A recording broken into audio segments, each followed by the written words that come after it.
Un feu dans la nuit. Il y a des moments dans la vie où l'on prend une décision, et avec cette décision, tout change. On se retrouve au bord d'une route sans retour. C'est à ce moment-là que tout commence. Cette nuit-là était exactement une de ces nuits. Pour moi, la solitude était la seule chose qui me rongeait depuis des jours, des semaines, peut-être même des années. Une vie éteinte. J'avais 55 ans, mais mon âme, elle, me semblait beaucoup plus vieille. Il n'y avait plus d'amour ni de passion dans mon mariage. Albert, mon mari de 67 ans, avait depuis longtemps cessé de me toucher. Il passait ses journées à somnoler sur le canapé du salon, et les nuits, soit à dormir dans son bureau, soit à s'occuper d'autre chose. Il vieillissait sous mes yeux, mais ce n'était pas seulement lui, je dépérissais aussi. Je me sentais piégée dans cette maison. La colère qui grandissait en moi se transformait en impuissance. J'avais envie de crier, juste pour qu'on me remarque, mais Albert ne m'écoutait pas. Il ne me voyait pas. C'est pourquoi, ce soir-là, j'ai pris mon téléphone et appelé Hector, le neveu d'Albert. À 26 ans, il était jeune, plein d'énergie, et la seule personne qui me regardait avec une réelle attention, peut-être la seule qui m'ait vraiment comprise.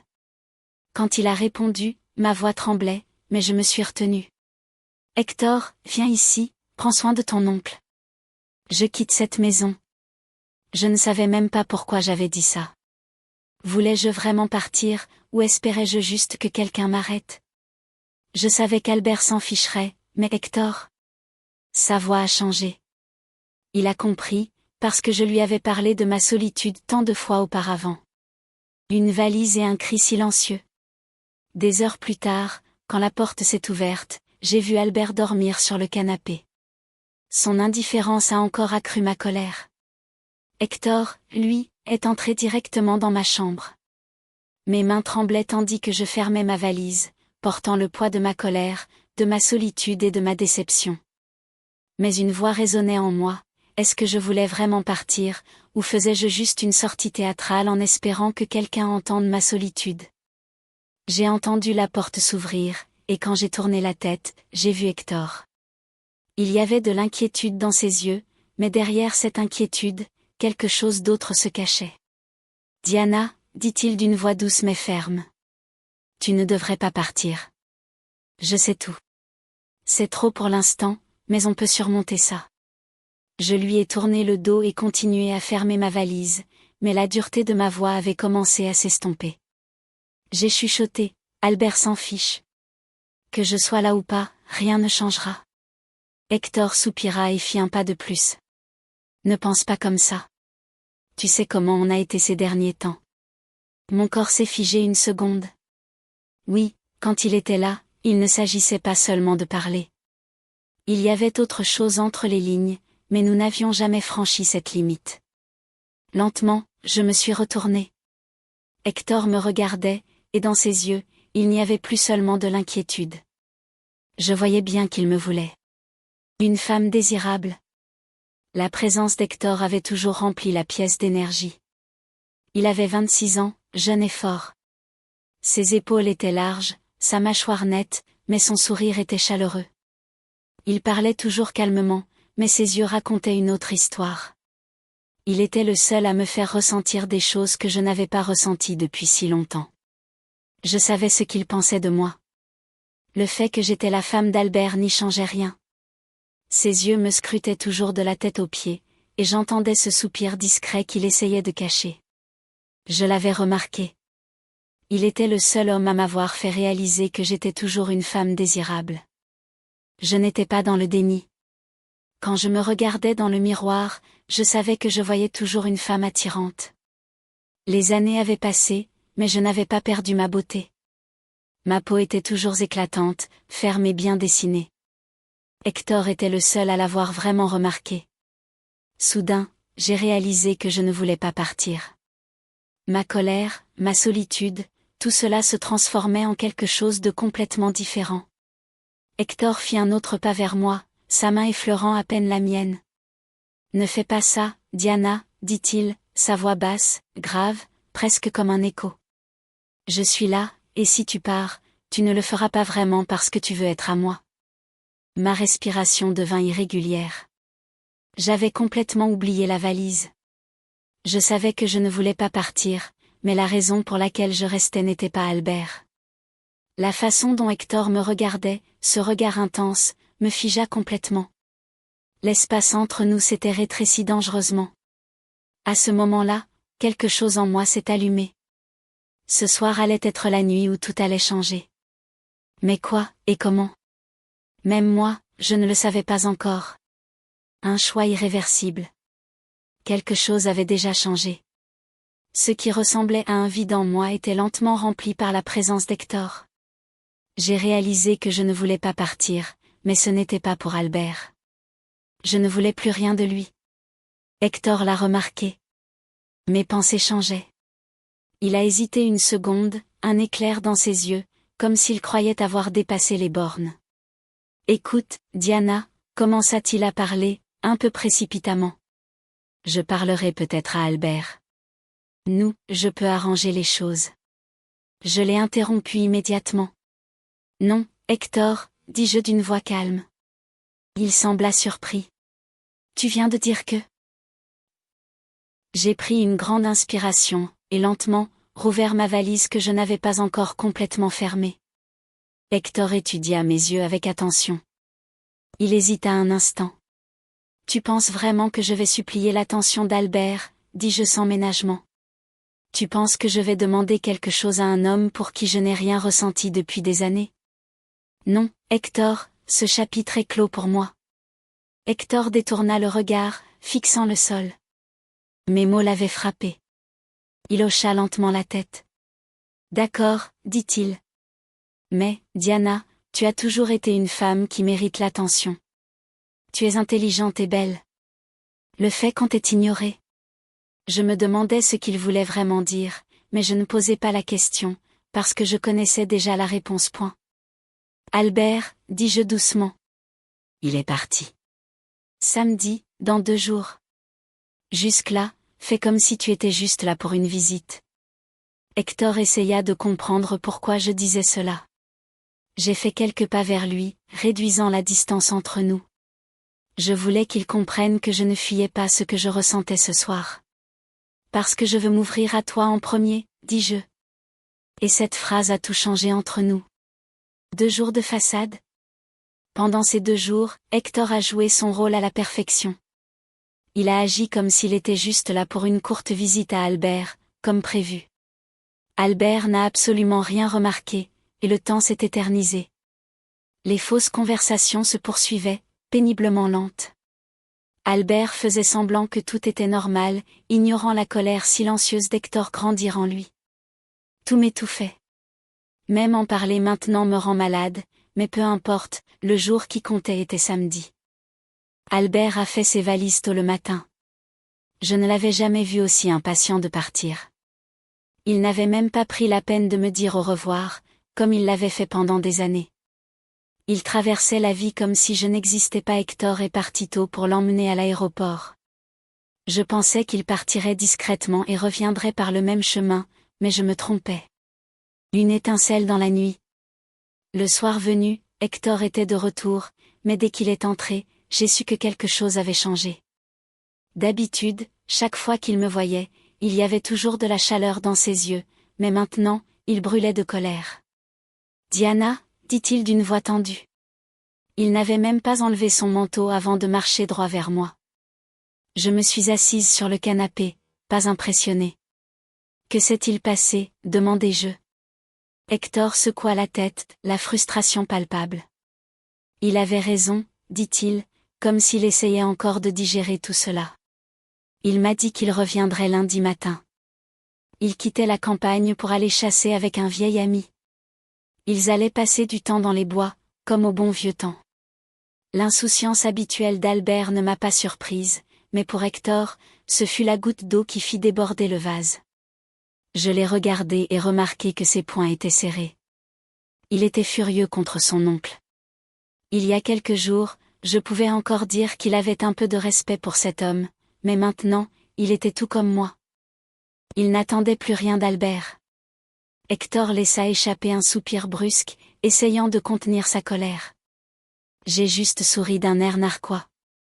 Je te l'avais dit, dis-je simplement, parce qu'il n'y avait plus rien à expliquer. Ce soir-là, Hector est rentré à la maison, un homme différent, et nous l'étions tous les deux. Une chaleur retrouvée.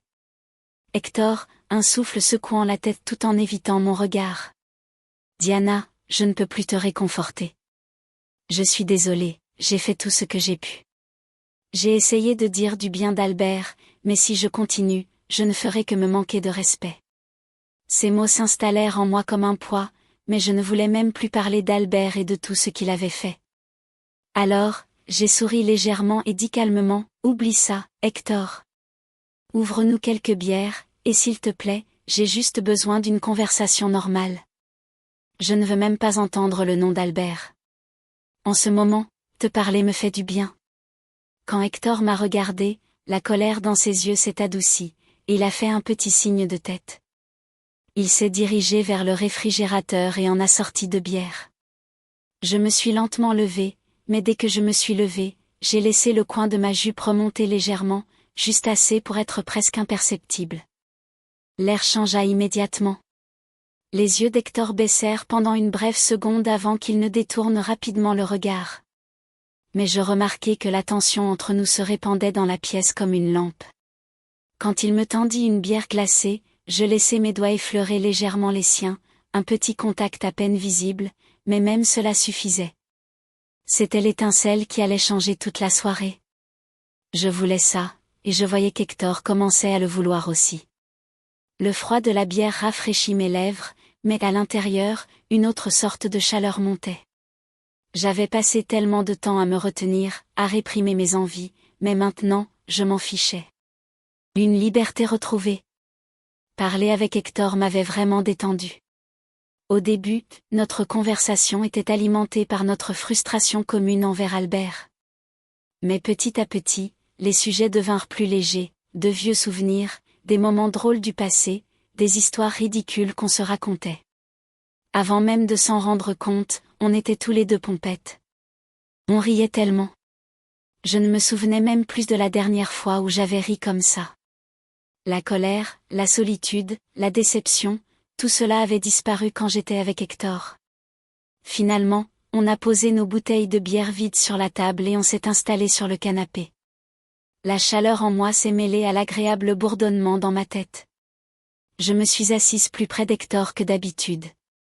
Trop près, peut-être même beaucoup trop près, mais je m'en fichais. Hector s'est tourné vers moi, son sourire toujours aux lèvres, mais il y avait autre chose dans ses yeux maintenant, une tension qui attendait de se dissiper. Il l'a ressenti aussi. On l'a ressenti tous les deux. J'ai fait tournoyer la bouteille dans ma main, le regardant dans les yeux. Le léger vertige dans ma tête m'a donné envie de tout dire exactement comme je le ressentais, sans me retenir. Alors, Hector, dis-je en souriant, me penchant un peu plus. Parler avec toi me manquait vraiment, et je viens de réaliser que tu me rends vraiment heureuse. Hector déglutit légèrement, mais son sourire ne s'estompa pas, tu me rends heureux aussi, Diana, dit-il lentement. Sa voix était lourde, comme s'il essayait de contenir quelque chose. Mais je n'essayais pas de me retenir. Alors, sans hésitation, avec tout ce que j'avais, j'ai posé la question qui allait tout changer. Dis-moi, Hector, est-ce qu'il y a quelqu'un dans ta vie? Le sourire d'Hector s'élargit, comme s'il savait exactement ce que je voulais dire. Qu'est-ce que tu veux dire? Demanda-t-il en haussant légèrement un sourcil. Je me suis rapprochée, m'installant encore plus près de lui. La tension était palpable. Je veux dire, dis-je en posant mon verre sur la table et en me tournant vers lui, es-tu seul aussi? Un bref silence s'installa entre nous. Hector détourna le regard, fit un léger signe de tête, mais ne dit rien. Il était remué. Cette fois, c'était moi qui contrôlais la situation. Ce n'était pas moi qui attendais. J'ai donc légèrement incliné la tête, ma voix douce. Il n'y a aucune femme dans ta vie? Personne qui te veuille? Hector avala sa salive, trémoussant légèrement son verre. La condensation goûtait. Il ne voulait pas en parler, mais en même temps, il aimait ce moment. Il n'y avait plus aucun endroit où fuir. Hector prit une grande inspiration, évitant mon regard en posant sa bouteille de bière sur la table. Sa voix portait le poids d'une confession qu'il avait retenue. J'ai été seule pendant longtemps, Diana, dit-il, sa voix plus basse maintenant. Et pour être honnête, le seul moment où je me sens bien, c'est quand je suis avec toi. Cette phrase me fit vibrer comme une vérité qui attendait, peut-être depuis des mois, peut-être des années, d'être enfin prononcée. J'ai étudié son visage intensément. Ses yeux disaient quelque chose. Il ressentait la même chose que moi. J'ai tracé mon doigt légèrement autour de mon verre. Un long sourire se dessina sur mes lèvres. Il n'y avait plus aucune raison de cacher ce qui grandissait en moi. Hector, dis-je lentement et délibérément, ne méritons-nous pas tous les deux de nous sentir bien? Peut-être que c'est exactement là où nous sommes censés être. Une explosion de désir. J'ai vu sa mâchoire se serrer. Ses mains se crispèrent sur ses genoux pendant une seconde avant de se relâcher. Il me regardait si intensément que j'en eus le souffle coupé. Finalement, il ne pouvait plus se retenir. Sa voix était grave, inébranlable, mais tremblante, juste assez pour montrer qu'il avait retenu cela trop longtemps. « Diana, murmura-t-il. Tu sais, je ne peux pas cacher comment je ressens pour toi. » Tout s'est arrêté. Je savais exactement ce qu'il voulait dire. Je ne courais pas. Je ne pouvais pas.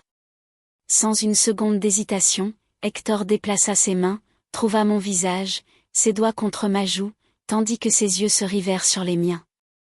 Puis, ses lèvres attrapèrent les miennes. Le baiser fut comme une explosion de toutes les émotions qu'il avait retenues pendant des mois, peut-être même des années. Désir refoulé, inexprimé, attirance ignorée. Tout se libéra d'un coup. Une petite partie de moi essaya de se demander comment nous en étions arrivés là, mais il était trop tard pour ça. Maintenant, il n'y avait que la chaleur d'Hector, son contact fort, et cet enivrant moment qui m'avait complètement envahi.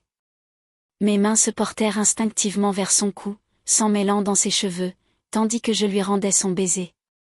Je voulais ça. Je voulais me perdre dans les bras d'Hector. Quand je me suis levée, il n'y avait pas une seule trace d'hésitation. Le feu qui brûlait en moi était devenu incontrôlable, et je n'avais aucune intention de l'éteindre. Nous méritons tous les deux mieux, murmurai-je, ma voix tremblante. J'ai posé ma bière de côté. J'ai attrapé les bretelles de ma robe et les ai fait glisser sur mes épaules. Le tissu glissa sans effort à mes pieds. Les yeux d'Hector étaient fixés sur moi, sa respiration irrégulière. Je n'avais pas besoin de mots pour savoir exactement ce qu'il pensait. Je me suis lentement penchée, posant mes mains sur ses épaules, et je l'ai doucement repoussé sur le canapé. Ses yeux ne m'ont pas quitté, pas même une seconde. Il n'a pas résisté. C'était comme s'il avait attendu ce moment depuis toujours. Je ne peux même pas décrire la chaleur que j'ai ressentie. C'était une telle libération, une telle liberté, celle d'être à nouveau une femme désirée. Ce premier moment était si beau que je ne pouvais même pas ouvrir les yeux. Je voyais la même chose arriver à Hector. Il ne m'a pas fallu longtemps pour lâcher prise, car j'avais été négligée pendant si longtemps. Hector aussi. Au fil du temps, nous étions tous les deux rouges, à bout de souffle. Hector était trop absorbé par l'instant présent pour me faire des compliments.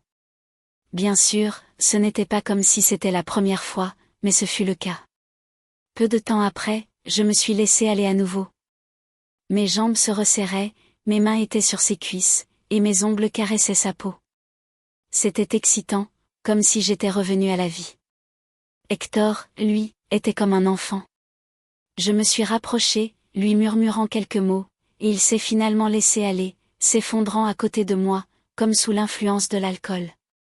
Un nouveau départ. Nous nous sommes regardés et avons ri, mais nous étions si heureux de passer les 2 prochains jours ensemble. C'était la seule chose qui nous préoccupait. Tout commençait à peine. Dès le matin, mes yeux ont cherché Hector, et je l'ai vu dans la cuisine. Je suis accourue vers lui. Ce qui s'était passé n'allait pas s'arrêter là.